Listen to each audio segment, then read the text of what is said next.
Olá, sejam muito bem-vindos para mais um episódio do podcast da Manage Engine Server Room. E neste mês dos professores temos um convidado especial, o Carlos, professor da FIAP, uma das parceiras da Manage Engine. Seja bem-vindo, Carlos, estamos muito felizes com a sua presença. Obrigado, Mavi. É um prazer e uma honra estar aqui em nome da FIAP, representando todos os nossos professores, toda a nossa instituição. Muito legal. E hoje quem está comigo aqui é a Ana, gente. Oi, tudo bem? E hoje nós vamos falar um pouquinho de como a tecnologia afeta a educação, não é mesmo, Ana? Sim, a educação tem um papel fundamental na formação do indivíduo.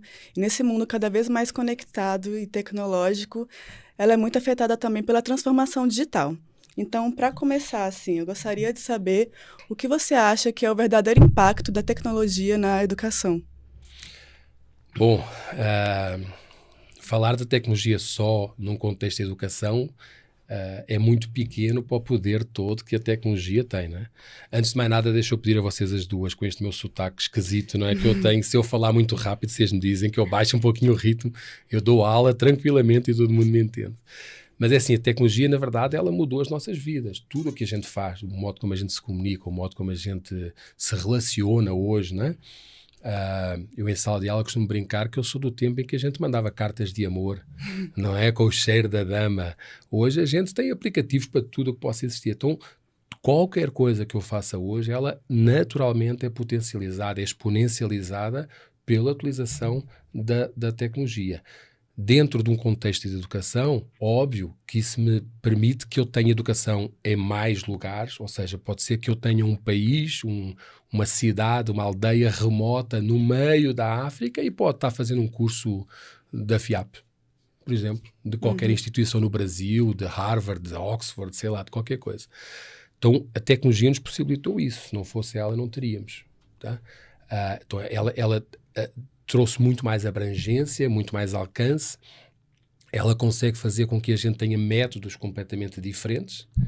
Obviamente que isso também gera um desafio do ponto de vista académico para nós, professores. A gente precisa, não é mais aquela cartilha tão tradicional, precisa ser algo muito mais rápido, muito mais ágil, que entregue valor muito rapidamente para os nossos queridíssimos e amados alunos. Tá? Acho que é isso. E não tem mais, é uma roda que começou a girar e a gente não vai conseguir mais parar. Vocês são novinhas, eu sou do tempo da disquete de 8 polegadas, nem 5 1/4, era 8 polegadas, né? Do disco de 20 megas, que era gigante já e rodava, e estamos a falar de 30 anos. Estamos a falar de 2 gerações, não é? Como aconteceu com os carros, como aconteceu com trem, com aviões, etc. Né? A tecnologia evoluiu nos últimos 30 anos assim drasticamente. Então acho que o impacto é principalmente exponencializar o acesso, permitir democratizar o acesso, tá? Fazer com que pessoas que nunca pensariam em virar tecnólogos possam possam estudar naturalmente em qualquer faculdade. Acho que esses são os principais impactos, sim. Durante a pandemia, né, todo mundo teve que se recolher e a educação foi uma das mais afetadas, né? Principalmente, ainda faculdades, pós-graduação, ainda havia um pouco de modelos online, mas quando a gente fala de educação infantil, fundamental, ensino médio, não era comum.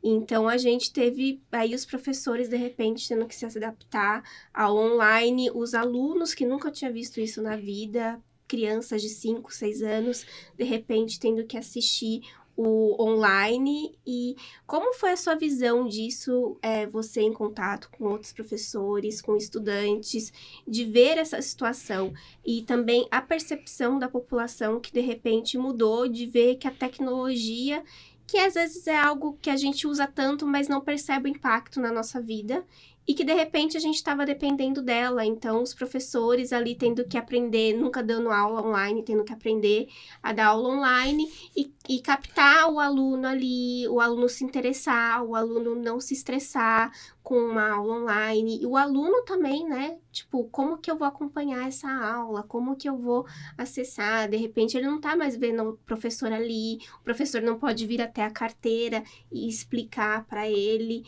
Tem que levantar a mãozinha ali no chat, né? Professor, me dá atenção. Então, como que foi isso? Um baita desafio, né? E inclusive não foi só ensino médio e graduação, o MBA também, porque imagina, eu recordo-me que a gente estava num dia dando aula e de repente o mundo fechou. Do nada, tipo, vai para casa, fecha a portinha e, por exemplo, no caso da FIAP, a gente em 24, 48 horas colocou as aulas todas no ar e aí acabou gerando um modelo que ele não era tão, entre aspas, normal ou tão usual, que era o tal era síncrono na mesma, mas remoto. Ou seja, o professor está lá, no horário certo da aula, mas só que ele não está na sala de aula. E isso gera um outro impacto. E depois, a seguir, quando começou a abrir as portas, ainda vem o tal do híbrido, em que parte dos alunos em sala de aula, parte em casa.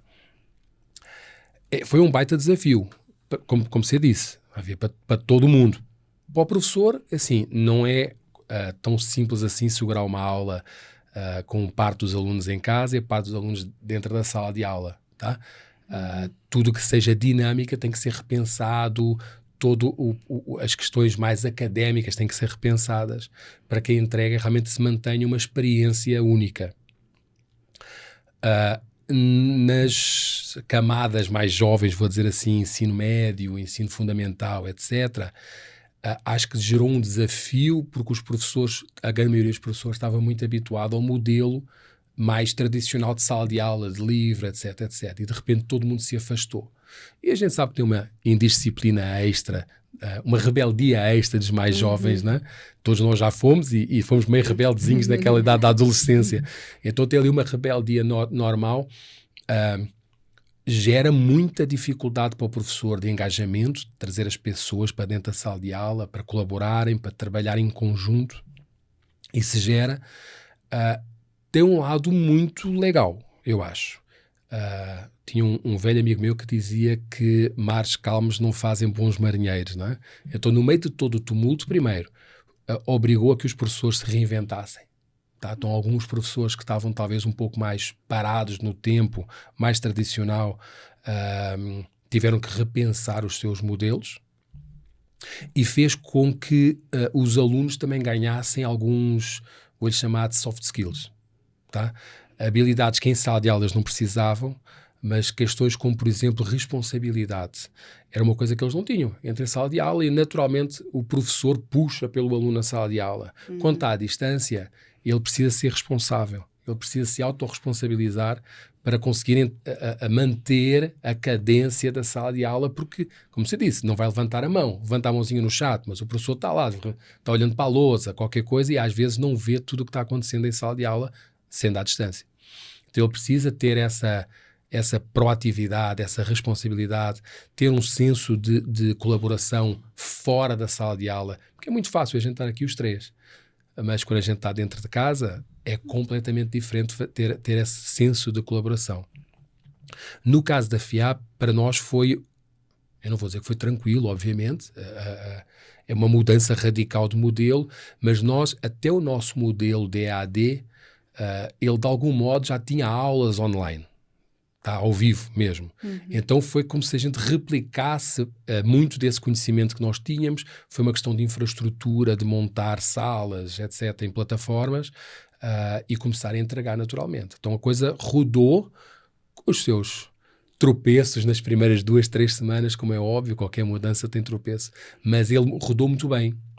Tanto que hoje ele virou, a gente hoje aplica tudo em 3 grandes modelos: um modelo EAD, um modelo 100% presencial e um modelo que a gente chama de síncrono, mas é ao vivo, o modelo live, em que o professor está em casa e entrega as aulas naturalmente naquele determinado horário.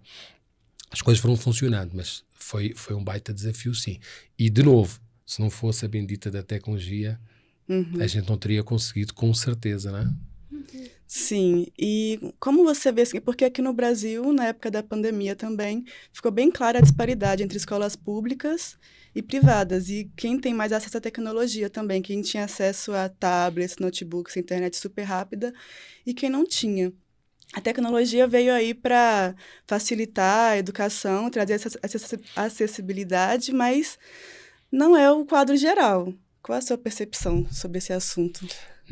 Não é, de fato. Infelizmente a gente sabe que, primeiro, eu venho de um país pequenininho, né? Que a gente atravessa num dia. O Brasil a gente demora 5 dias para atravessar, né? E tem que ir rápido.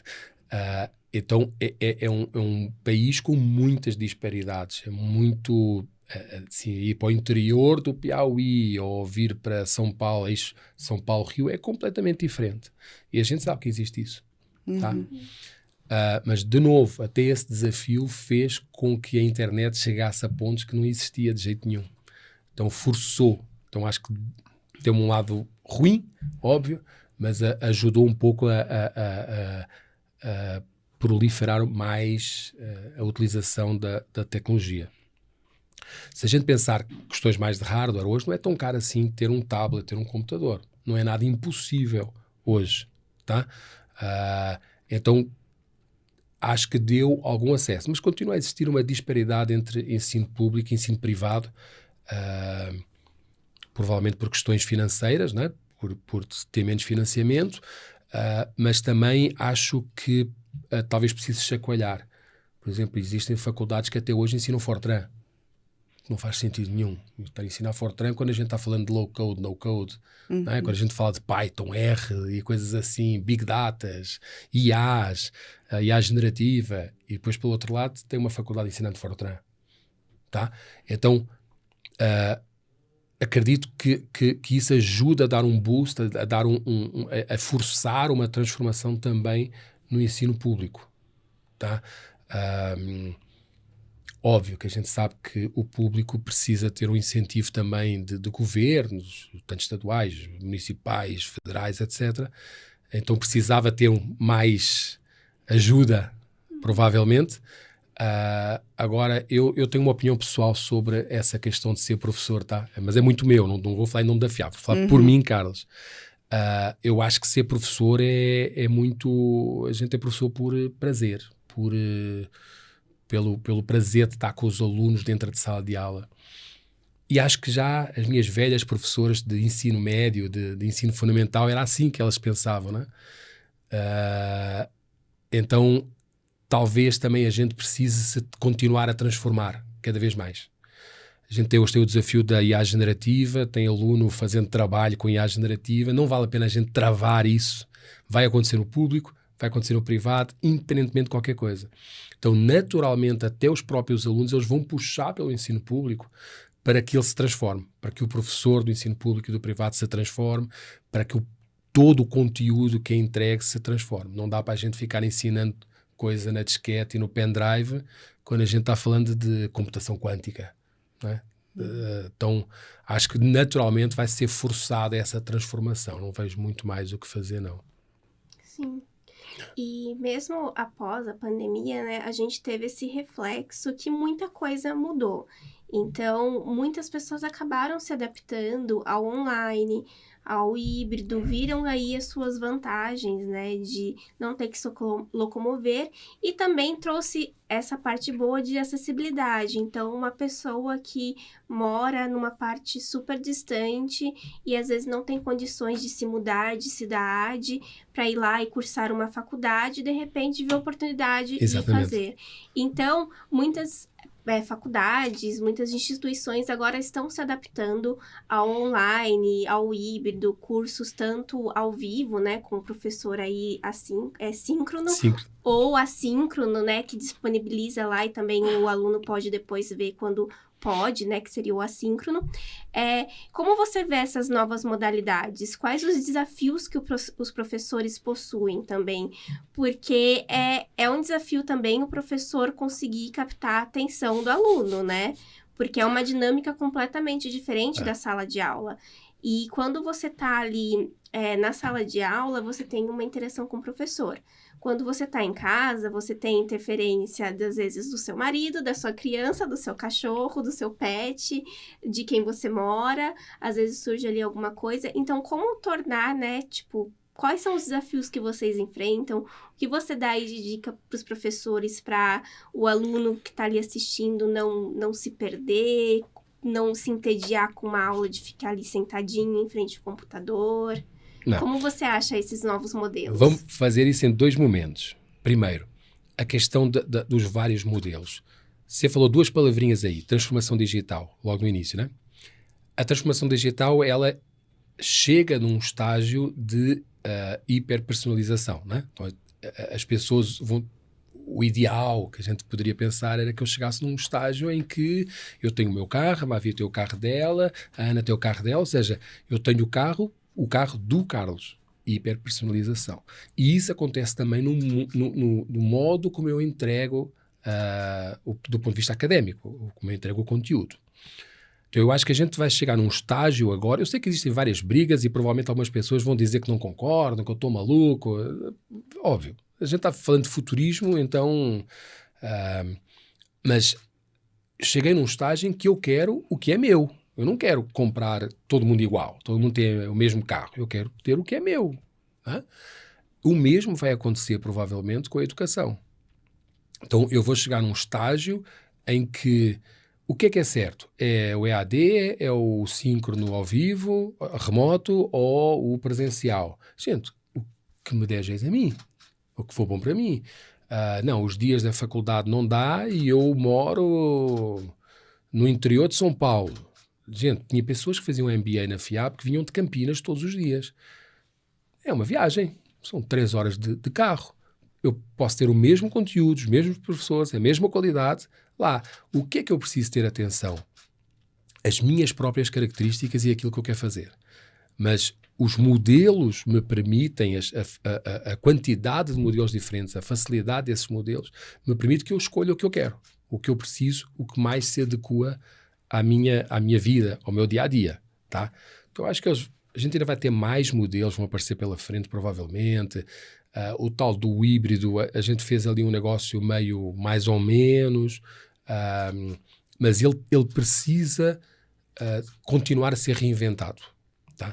Por exemplo, no caso da FIAP, que a gente tem aquele modelo, o modelo ON, como a gente chama, tem as pós-tex e tem os modelos do MBA ON, ele, entre aspas, é um modelo EAD.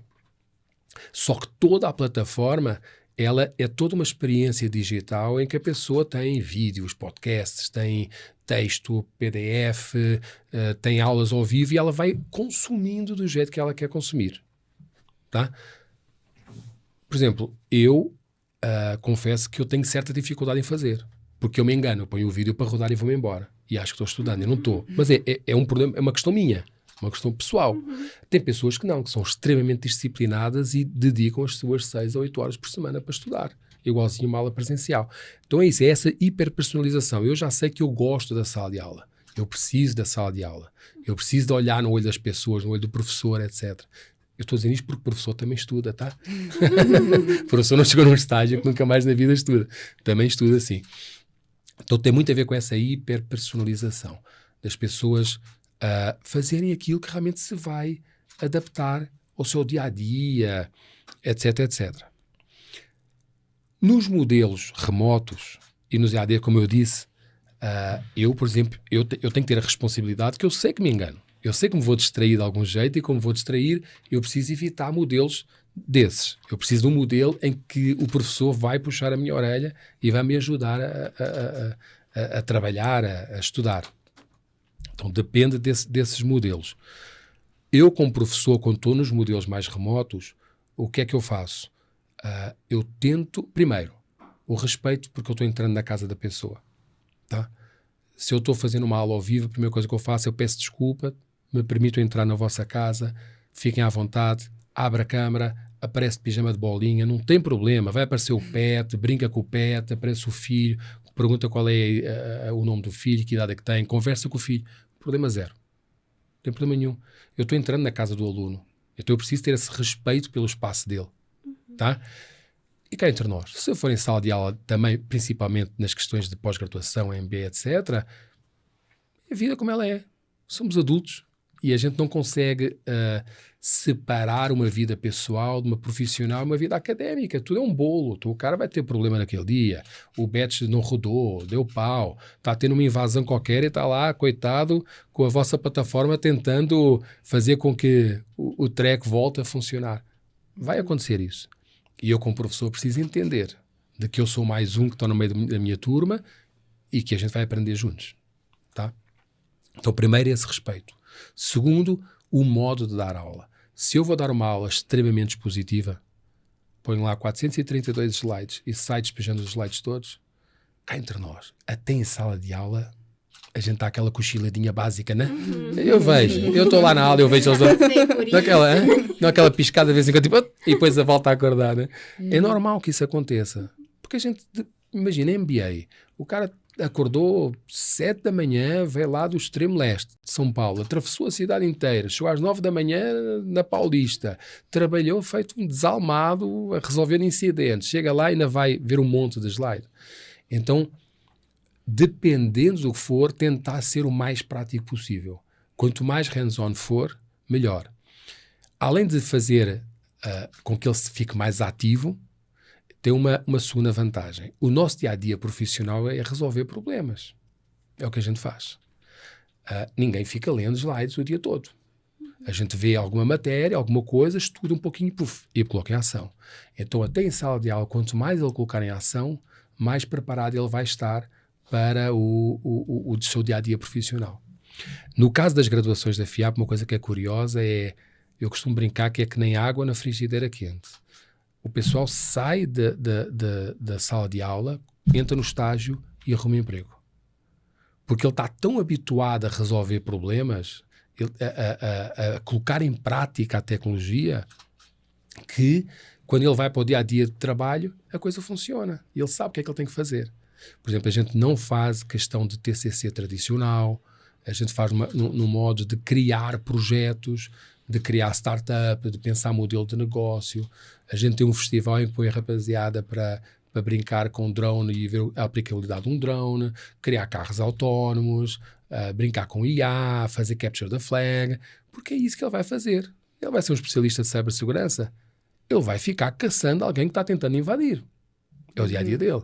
Então, quanto mais eu, como professor, quanto mais treinar ele a fazer isso, a treinar o dia-a-dia, ele sai da cabeça lá do Fortran, tá? E vai para a cabeça do que uma empresa hoje precisa.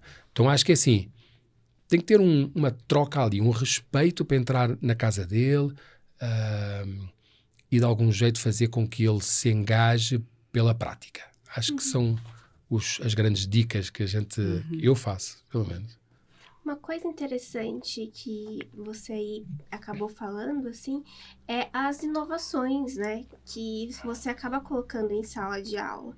Tem muito professor ainda que se apega, até mesmo no modelo tradicional de presencial, às coisas muito antigas, ao método de vamos abrir a apostila, fazer na lousa. Que dica você daria também aos professores ainda que estão ainda nesse método mais antigo, mais tradicional, querem talvez, né, se adaptar à modernidade, às tecnologias, mas não sabem por onde começar, né? Como tentar levar uma tecnologia também que seja acessível? Porque às vezes, eu dou aula em uma escola pública, meus alunos talvez não tenham aí como ter acesso a tablet, ou nem todos têm computador em casa, mas eu posso tentar trazer alguma coisa para a sala de aula. Como que esse professor pode tentar dinamizar, sair desse antigão? Talvez nem sempre eu precise de tecnologia para resolver um problema desses. Pensa assim, e a gente faz isso muito em MBA, por exemplo. Eu preciso entender o que é uma cultura organizacional.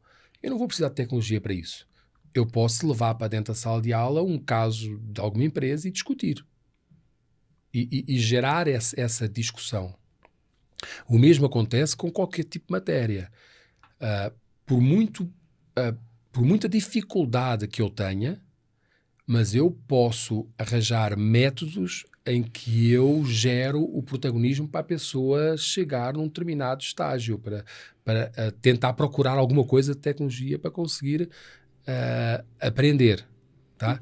Então, é assim, ChatGPT está aí.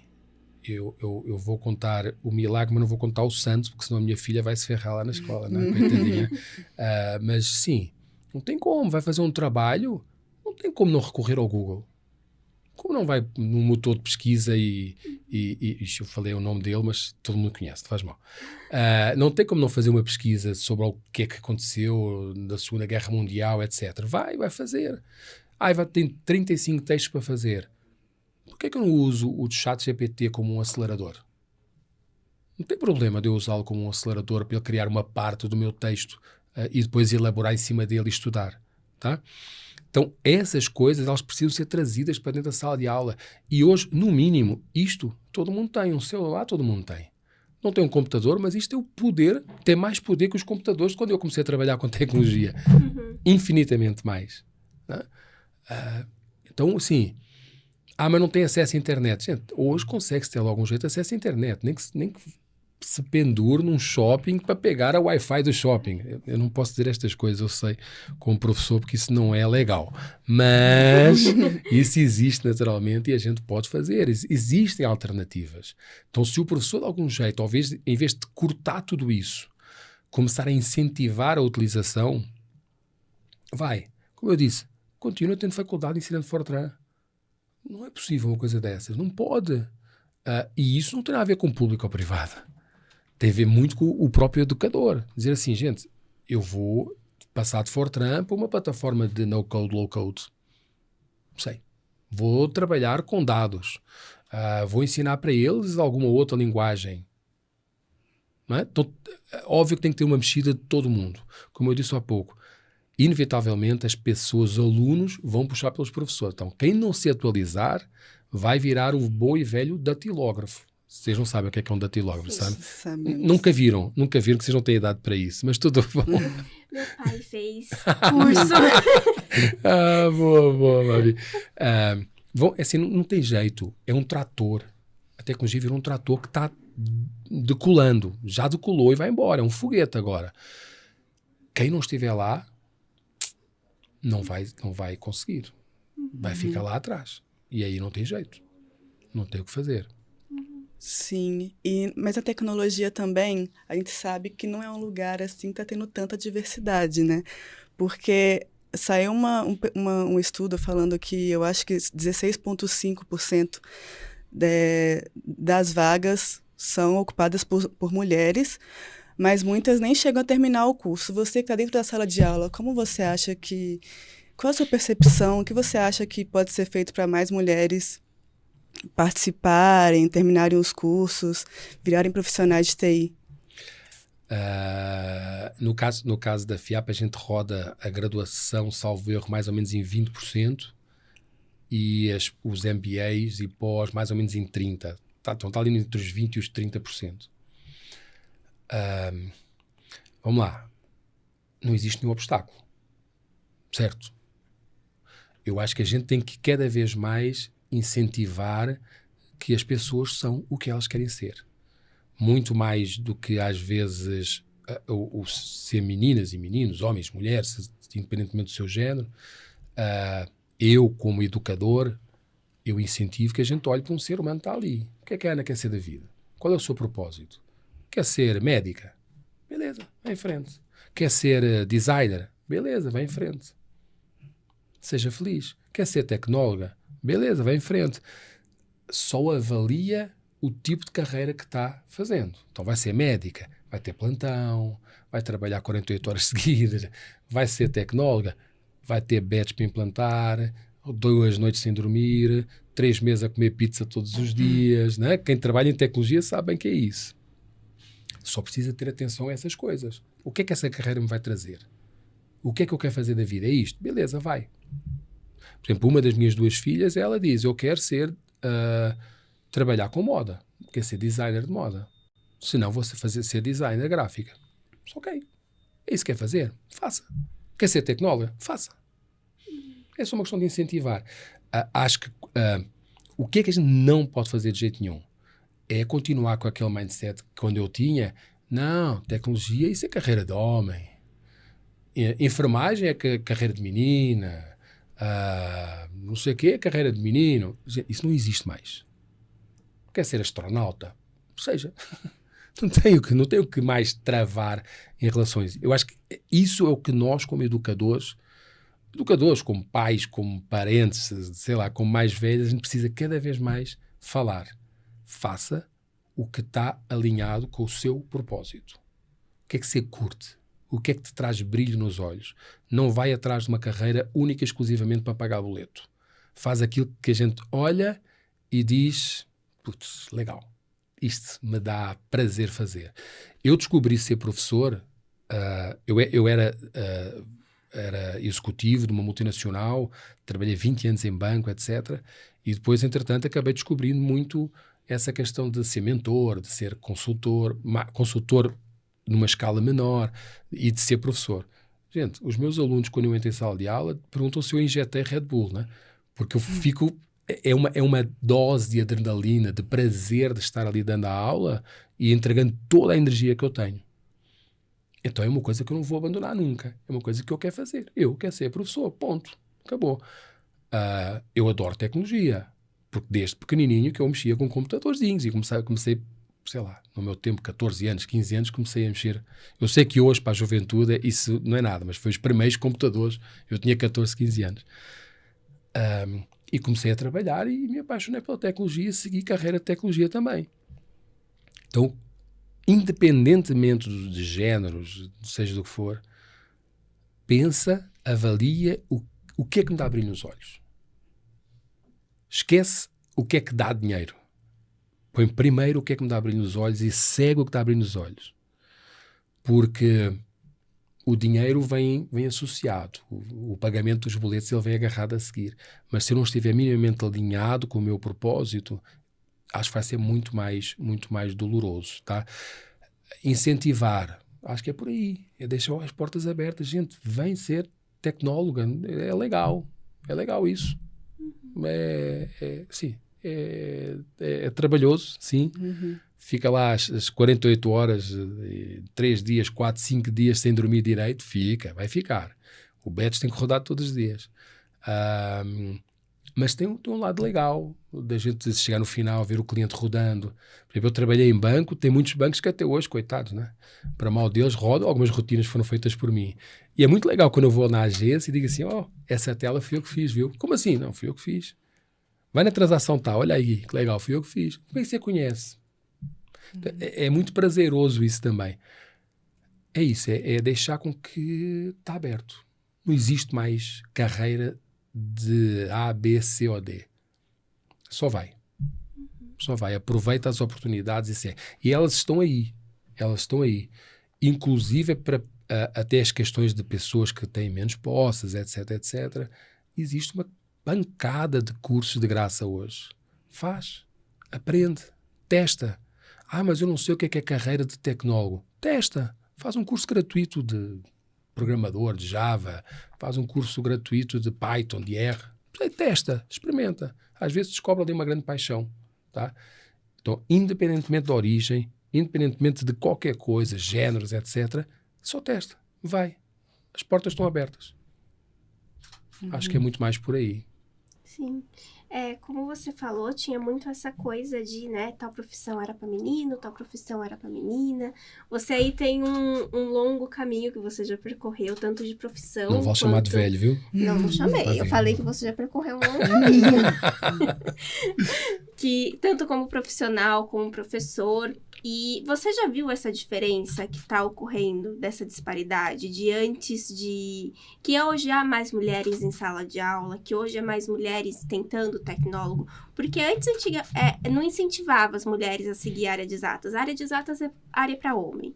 Você já está vendo essa diferença, tanto no âmbito profissional, quanto na sala de aulas, mais mulheres estudando, mais mulheres sendo professoras nessas áreas de exatas, de TI, adentrando o mercado. Como você sente isso?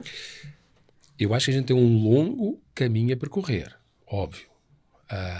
Estamos falando de décadas e décadas com esse mindset de que há carreira de menino, carreira de menina. A gente sabe, os nossos pais, né?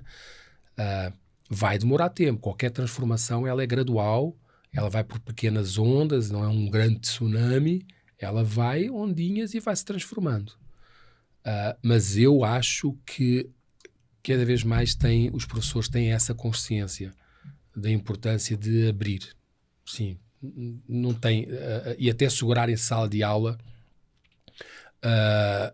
esse tipo de coisa. Eu vou dar um exemplo, de novo, vou contar o milagre, mas não vou contar o santo.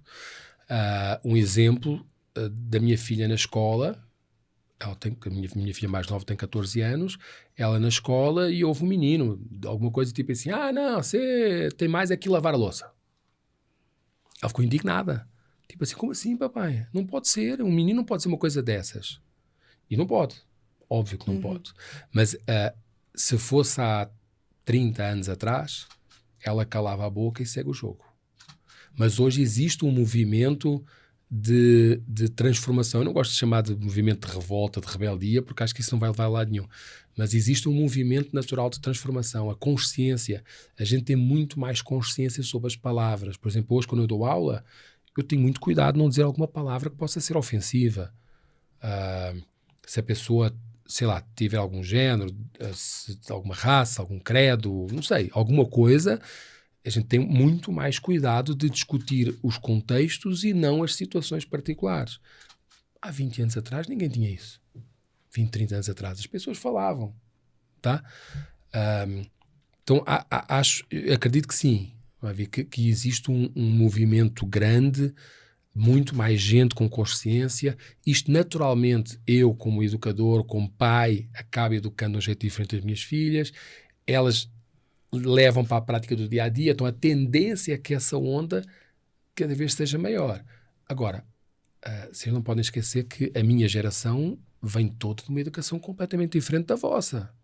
Tá? É uma educação em que, vou dar um exemplo clássico, era uma educação que a gente via a atora de cinema a fumar na televisão. Uma coisa tão básica que hoje a gente diz que é errado, né? Era chique, uma coisa dessas. Então, até isso, as questões de raça, questões de homem, mulher, de géneros, etc, etc, tudo isso, eu vejo em sala de aula que a gente começa a ter muito mais pessoas com muito mais cuidado. Por exemplo, no caso da FIAP, a gente faz muitos encontros de professores para discutir isso. Para discutir questões de racismo, questões de homofobia, porque a gente não nasce ensinado, né? A gente vem de uma geração assim, então se eu de algum jeito for discutindo com os meus colegas isso, eu vou aprendendo. Com colegas e, curioso, com alunos. Outro dia nós temos uma aceleradora de startups criadas nos nossos MBAs e nas nossas graduações. E tinha uma que ela é precisamente virada para questões de inclusão e diversidade. E a menina que é a CEO da startup, ela, eu disse, olha, me dá uma aula, porque posso te ouvir? Eu disse, claro, vem cá, professor, senta aí. E deu uma aula para um monte de gente. Eu fiquei de boca aberta, tipo assim, como assim? Eu tenho que ter cuidado com a cor do site, que o rosto, se o cara for daltônico, não consegue entender o rosto. Caraca, não sabia de uma coisa dessas. Tá? Então, toda esta tomada de consciência a gente está aprendendo. Está aprendendo com as pessoas que sofrem bullying, com as pessoas que sofrem por homofobia, por racismo, por tudo o que a gente possa imaginar, e a gente está aprendendo. E está levando para o dia-a-dia, para a sala de aula, transformando, todo dia um pouquinho mais, vai transformando, vai, para que seja um movimento. Ele tem que ser um movimento perpétuo, ele tem que acontecer. A gente sabe que passou séculos errado, não tínhamos consciência, não vale a pena olhar para trás, vamos olhar para a frente e vamos começando a transformar lentamente tudo isso. Mas acho que tem um movimento, sim. Sim, e você é professor de MBA para a área de negócios, né? Sou. Como você vê essa tecnologia aplicada a negócios e a questão da diversidade também nessa área? Eu sou professor, basicamente, de metodologias ágeis. Falo muito de agilidade e de visão executiva da agilidade, em 3 grandes MBAs. Como a gente disse no início, a tecnologia está em tudo. Não tem mais como a gente fugir dela, esconder o celular, esconder computador, esconder redes sociais. Está em tudo. Se está em tudo, obviamente, no modo como o negócio roda, ele também está sendo transformado. Só que ele tem um movimento dessa transformação tecnológica que acelera e nos possibilita que eu chegue na bendita da transformação digital. Lembrando, transformação digital não é digitalizar. É um pouquinho diferente, não é? Não é colocar cloud, colocar software de governança, software de cybersecurity, um monte de aplicativos, não. Isso eu estou cada vez mais colocando o mundo digital dentro do meu negócio. Mas a transformação digital é fazer com que ele seja a tal da hiperpersonalização, de que as pessoas tenham experiências completamente diferentes. A gente vê grandes modelos de negócio agora nos últimos anos que conseguiram à conta disso, porque a pessoa pega uma coisa tão simples que consumia naturalmente e hoje tem uma experiência radicalmente diferente, não é? Graças a basicamente uma coisinha, um bichinho deste tão pequenininho, tá? Então, dentro desse mundo de negócios, essa tecnologia só me está fazendo uma coisa, que é acelerando o meu poder transformacional. Cada vez mais. Como eu falo muito de agilidade dentro da sala de aula, é o método que eu uso para conseguir entregar aquilo de um jeito mais rápido. Ou seja, antecipar o máximo possível de valor e entregar esse resultado mais rápido. Mas ele está intrínseco, ele está dentro da sala, do negócio se transformando. Não tem outra maneira a não ser usá-la. Não dá para a gente fazer papelzinho mais... Tá, porque acho que nem o padeiro português lá da minha rua consegue mais usar o caderninho para anotar as coisas. Ele vai estar se transformando também de algum jeito. Com certeza. Pois é. E essa questão, né, da diversidade e tecnologia, como você enxerga que elas podem se conectam?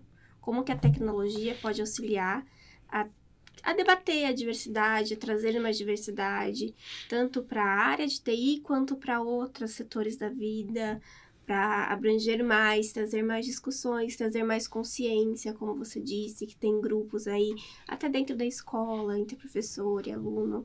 Como que você vê isso?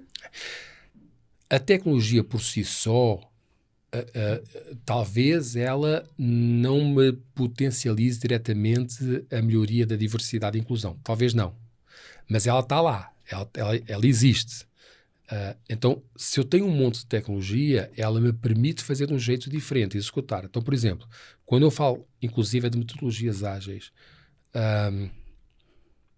se eu quero chegar nessa transformação digital, nessa hiperpersonalização, não é? Eu preciso ter visões diferentes. Se todo mundo tiver a mesma visão, o que vai ser entregue vai ser igual, sempre. Então a experiência não vai ser também diferenciada. Então quanto mais eu incluir essa diversidade gera diversidade de opiniões, diversidade de vivências, né? Quanto mais eu colocar essa diversidade no meu dia-a-dia, do meu negócio, junto com a tecnologia que me possibilita acelerar as coisas, a chance de eu ter uma transformação digital, ter um negócio muito mais assertivo, muito mais, entre aspas, poderoso, é muito grande. Não é? Imagina o que é. Eu estou discutindo um modelo de negócio para um banco e coloco um monte de gente, todas iguais e que moram em apartamentos de alto padrão. A chance de eu ter uma solução que se vai adaptar aqui em São Paulo, mas que não entra no interior do Piauí, é praticamente 100%. Então, eu preciso ter essa diversidade de vivências. Então, eu preciso ter lá uma pessoa que vem da periferia, preciso ter uma pessoa de uma raça diferente, de um género diferente. Quanto mais diversidade eu tiver, melhor eu consigo entregar alguma coisa, certo?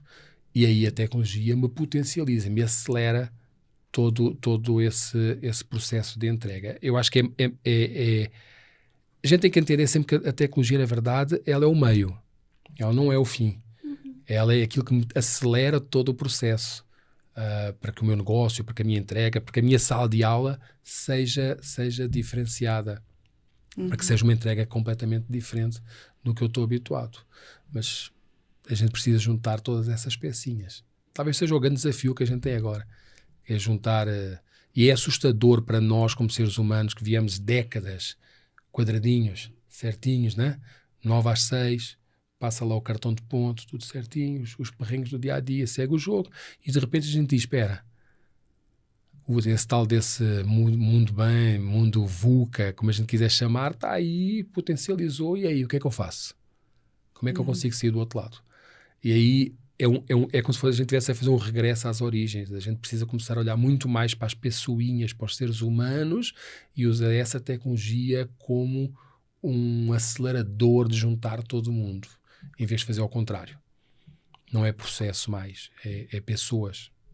Então, pode parecer assustador, mas eu acho que é muito... Eu, como professor e como consultor, acho muito mais divertido, muito mais desafiador, vou dizer assim. É legal. E tem alguma tendência agora de tecnologia na educação que está chamando mais a sua atenção? É assim, a tendência é que todo mundo está olhando para ela, IA generativa, né? Sim. Todo mundo está olhando para essa bendita dessa IA generativa. E é aquilo que a gente falou, professor que fugir disso, que proibir isso, vai ser ultrapassado, não tem outro jeito, vai ter que usar. Não tem como fazer.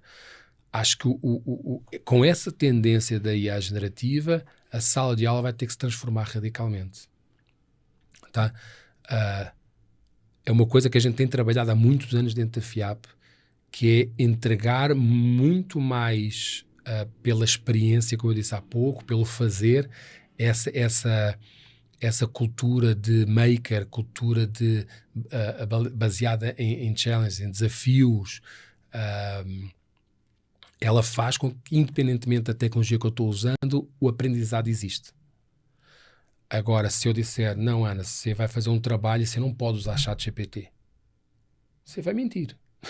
A maior parte das vezes, provavelmente, você vai mentir, porque você vai usar. Eu tenho alunos meus que já me disseram assim, professor, eu usei na matéria do professor Tassi. Gente, não diz, não conta para mim, pelo amor de Deus, não fala, usa, mas não fala.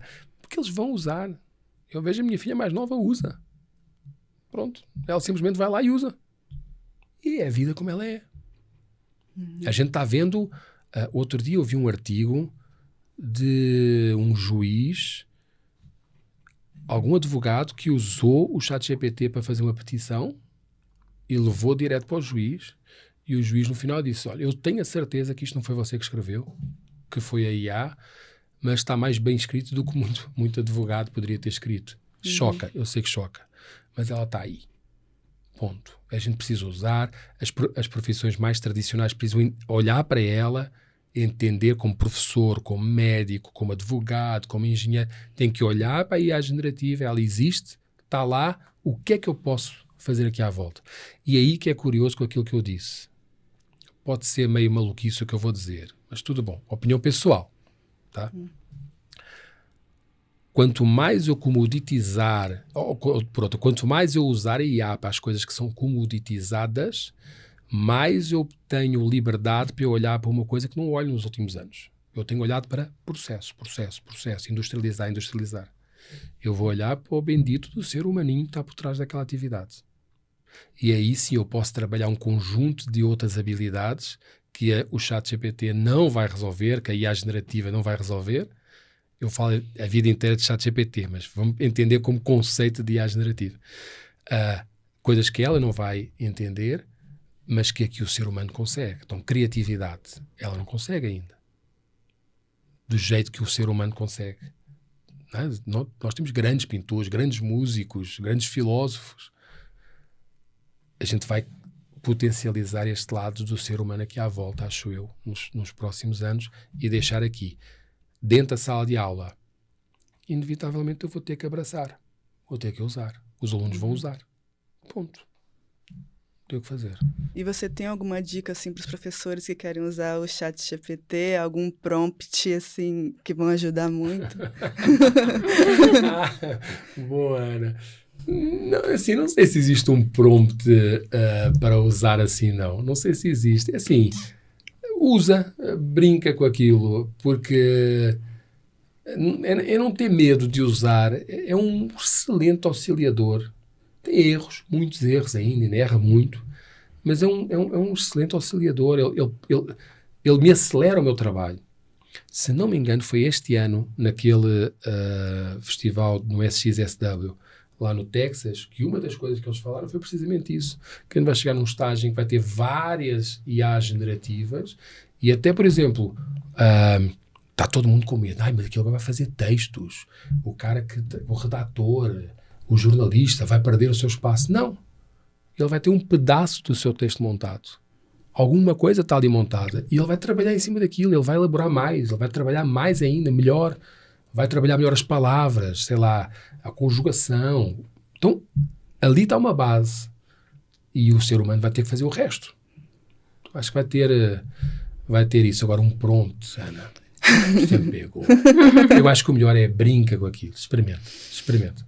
Eu já experimentei várias vezes e é assim, saem perguntas mais ou menos, saem respostas mais ou menos prontas, mas elas, a maior parte das vezes, têm que ser mexidas para a gente dar uma calibrada ali e realmente dizer que é um ser humano que está pensando naquilo. A Ana aí perguntou da tendência do momento, mas o que você vê para o futuro da tecnologia e educação? Você acha que vai surgir novos modelos, alguma tendência tipo, realidade virtual, alguma coisa assim no futuro que você acha que vai chegar às salas de aulas, à educação? O que você espera aí do futuro da tecnologia auxiliando a educação, ao professor? Eu acho que os modelos não vão parar por aqui. Eu acho que não. O modelo híbrido foi um modelo que funcionou, como se diz, quebrou o galho, mas ele não foi perfeito. Ele tem alguns gaps ali. Não é fácil o professor estar em casa e estar aqui ao mesmo tempo, né? Eu acho que a gente vai ter realidade aumentada aí pelo meio, talvez misturada. Vai ter IA misturado em sala de aula com algumas coisas. Talvez sejam modelos... esses modelos híbridos muito mais trabalhados, muito mais elaborados, vou dizer assim, provavelmente. Começa a ter mais tecnologia que permite que eu tenha mais mobilidade até em sala de aula, porque imagina o que é. Estou numa sala de aula com 40 alunos, estão 20 em casa, 20 ali. Eu estou limitado com uma câmera, um microfone, um fio. Ok, põe Bluetooth, mas Bluetooth depois está mais longe, já não funciona. Não ouve o aluno tem que pôr... Sim, tem toda uma logística ali por trás da sala de aula que não é tão simples assim, não. Tá? E hoje, para funcionar, ainda tem investimento grande. Eu acho que vai ter outros modelos. Vai ter mais modelos completamente diferentes. A gente está vendo, por exemplo, plataformas de videoconferência. Todos os dias está aparecendo alguma novidadezinha.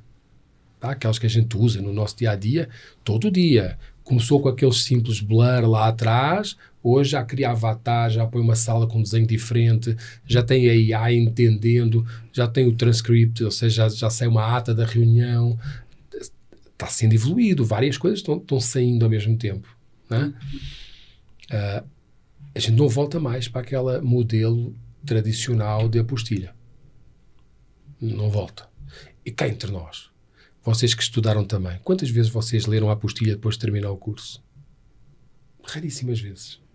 Não é? Ninguém mais volta lá. A gente quer ter, porque é uma maneira de materializar, porque a gente não desapega daquele negócio. Mas quem volta lá? Pouca gente volta naquele negócio. Eu acho que vão aparecer novos modelos. Talvez realidade aumentada vai mexer alguma coisa. Metaverso, eu acho que em algum momento vai mexer alguma coisa. Tem um conceito que há alguns anos está aparecendo que é muito legal, que é com plataformas de jogo, entre aspas, ou seja, principalmente para as camadas mais jovens, a construção de mundos para entender o que é que está ali por trás. É legal, porque, por exemplo, outro dia estava falando com uma amiga minha que trabalha com essas plataformas e ela estava dizendo que numa sala de aula a professora perguntou como é que é feito o vidro. Ninguém sabia como é que era feito o vidro. A gente sabe que ele existe, mas... Então o que é que ela fez? Construiu um mundo e mandou as pessoas de algum modo irem caçar os materiais para construir o vidro. E eles disseram, então afinal... Né? Como dizia a minha filha uma vez, afinal de contas o leite não aparece dentro do pacote. Não, tem lá um ser que deita o leite cá para fora para a gente tomar o leitinho. Né? Isso ajuda a entender o porquê, a origem das coisas. Então acho que essas plataformas elas tendem a aparecer mais, a serem mais fortes. Talvez essa coisa de hologramas, não sei, algumas coisas assim eu acho que vai ter vários modelos aparecendo. Acho que sim. Acredito que sim. Mais alguma coisa? Não, minha parte não. Não? Não. Bom, para finalizar aí, você falou muita coisa interessante, bonita sobre o seu papel como professor. Então, eu queria que você deixasse um recado aí, pessoal, para outros professores, para esse mês, né, significativo. Eu tenho uma mãe professora, eu acredito que o professor é um ser incrível, ele tem um papel fundamental na nossa sociedade, infelizmente ele não é muito valorizado. Então, sinta-se aí o que você pode passar de mensagem para a formação do indivíduo, para os outros professores, como, né, a gente pode valorizar mais isso na nossa sociedade. Antes de falar como professor, eu queria falar como pai. E muito na base do que a Ana falou há pouco. Cara, independentemente da tua origem, independentemente de onde nasceu, independentemente da tua condição, vai. Só vai. Quer ser tecnólogo? Vai. Tem muita coisa legal. Hoje tecnologia não é mais o menino da informática como era no meu tempo, né? Porque a minha mãe nem entendia direito o que é que eu fazia. Achava que eu trocava toner de impressora, né? Todos os dias. Mas hoje é um mundo. Hoje o cara pode trabalhar com cyber, pode trabalhar com dados, pode trabalhar com desenvolvimento, pode trabalhar com gestão. É um mundo gigante. Só vai. Tem um cara que tem uma frase muito famosa que diz que não são as tuas condições, mas sim as tuas ações que determinam o teu resultado. Então, esquece, vai à caça. Por exemplo, a FIAP tem uma plataforma chamada Eu Capacito, em que tem uma pancada de cursos de curta duração disponíveis. De graça. Só faz. Vai. Quer estágio? Bate na porta da Manage Engine, bate na porta das faculdades. Vai. Não para, não espera que as coisas aconteçam. Não existe mais limitação de carreira hoje. Não existe. E as carreiras mais estranhas que a gente possa entender, elas estão acontecendo e vão acontecer cada vez mais. Então, essa questão de diversidade e inclusão vai para cima, vai para cima. Luta pelas oportunidades, junta com pessoas que acreditam nessa diversidade mesmo e vai embora. Só vai. Segue o jogo. Como professor, eu queria deixar uma mensagem de resiliência. Como a Mávia falou, não é tão reconhecido assim, né? E a gente esquece que se não fosse o professor, a gente não tinha engenheiro, não tinha doutor, não tinha advogado, não tinha político. Se não fosse o bendito do professor a ensinar-nos pelo menos o beabá, né? A ler e a escrever. Mas continuem, porque eu acho que é assim, não é só uma profissão, é um dom que a gente descobre, e quem é professor por prazer, porque gosta, porque curte. Por exemplo, eu como professor é um prazer assim, gigante encontrar alunos. Outro dia, domingo, peguei na minha bicicleta, fui quando estou a andar, de repente ouço, professor, quando olha, era uma aluna minha de MBA, professor, você está aqui, vamos andar juntos e não sei o quê, fomos a bater papo no caminho. Assim, é isto de ser reconhecido, de que algum ser humano, em algum momento, a gente como professor conseguiu transformar. O cara virou médico, foi a minha professora que o ajudou a ser médico. O cara trocou de emprego, foi o professor tal que de algum jeito lhe deu uma mensagem, deu um estalo na cabeça e ele mudou a sua carreira. Então, mantenham, continuem firmes. A gente tem uma missão, acho que é uma missão de vida que a gente precisa, de algum modo, continuá-la, tá? E em nome da FIAP, dos meus caríssimos professores, para nós, todo mundo está lá dentro, é um prazer, assim, sem tamanho, receber todo mundo lá dentro e ajudar de algum jeito a transformar as vidas das pessoas. Acho que é por aí, resiliência dos meus coleguinhas. Muito bom. Bom, agradecemos a sua presença, agradecemos também a FIAP, a parceria aí que tá com a gente. Tamo juntos. Tamo junto. Esse é o episódio de hoje. Se você ainda não se inscreveu no canal, inscreva-se aqui e ative o sininho para receber todas as notificações. E esse é o episódio de hoje. Agradecemos muito e até a próxima. Tchau, tchau.